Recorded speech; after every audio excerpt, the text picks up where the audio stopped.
We are told again and again that education, childcare, environmental restoration, elimination of poverty, they cost too much. Well, excuse me, that cannot be true, and that will never be true.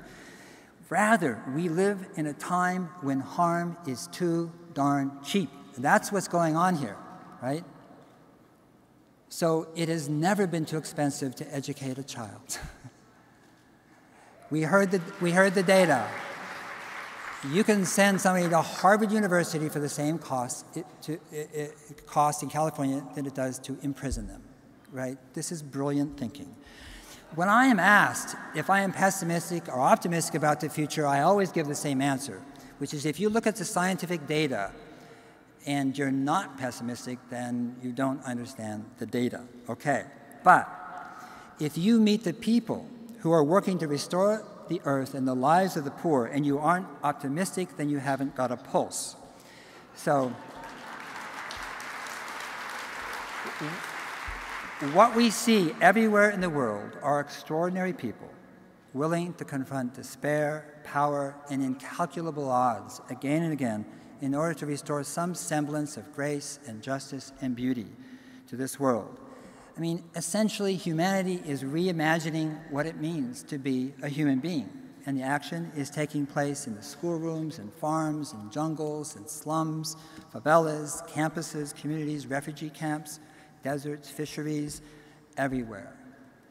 And this shared activity is humanity's immune response to political corruption, economic disease, and environmental degradation.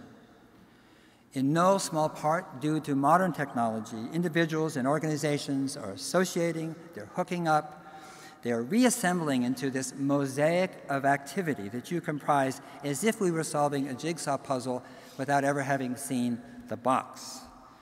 It's made up of teachers, it's made up of children, peasants, business people, rappers, organic farmers, nuns, artists, government workers, fisherfolk, and students, incorrigible writers, weeping Muslims, concerned mothers, poets, doctors, and engineers without borders, grieving Christians, street musicians, the President of the United States of America, and as writer David James Duncan would say, the Creator, the one who loves us all in such a huge way.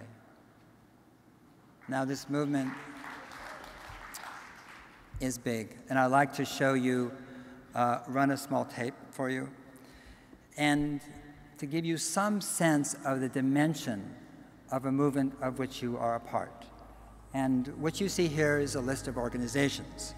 They are around the world. You see the organization, the city, and the country in which it resides.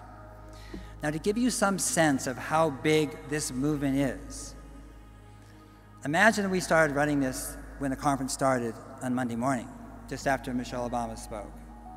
And we did nothing else but watch this 24 hours, day and night, until now. You would still be watching it.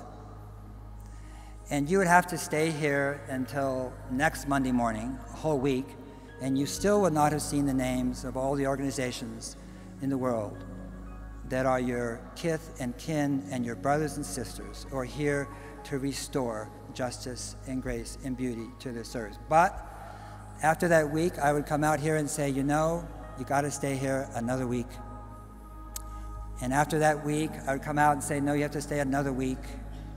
And after you'd been here a month, 24/7, looking at the list of the names, I'd come out once more and say, it only takes a week and 10 days more. It would be Labor Day before you could read all the names of the organizations in the world that make up this movement.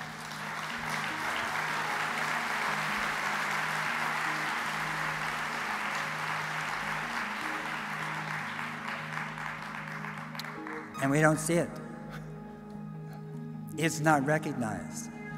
One reason is no white, charismatic male vertebrate at the head of it, charge of it, which is probably a very, very good sign of its health and vitality.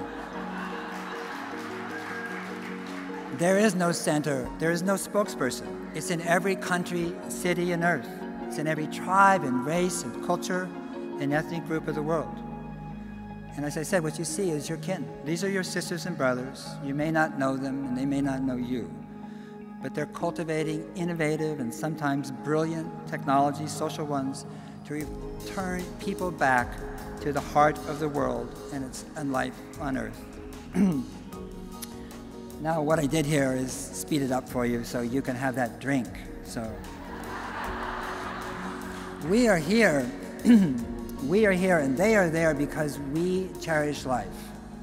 People say I'm an environmentalist or, I'm a greenie. No. I am here for the same reason you're here, which is I do not want to do harm to anything, anybody, in any place. We are one in that resolve, right? So in that, there is no such distinction as to what is social movement or the environmental movement. Life, we cherish life, and life has a very interesting, phenomenal aspect to it. Life creates the conditions that are conducive to life. That is what life does. The dream of every cell is to become 2 cells. You're here, the dreams come true, right? And creating the conditions that are conducive to life is the perfect motto for a government, for a culture, for a society, for an economy, and for a civilization, right? But what do we have instead? Instead, we have tens of thousands of abandoned homes without people and tens of thousands of abandoned people without homes. Brilliant. We have failed bankers advising failed regulators on what to do with failed assets. The biggest failed asset, with all due respect to one of the sponsors, was Citicorp, General Electric. Those are the failed assets, not people who bought homes on low down payment, but we'll get back to that. We are the only species on the planet without full employment. Think about it, the only species without full employment.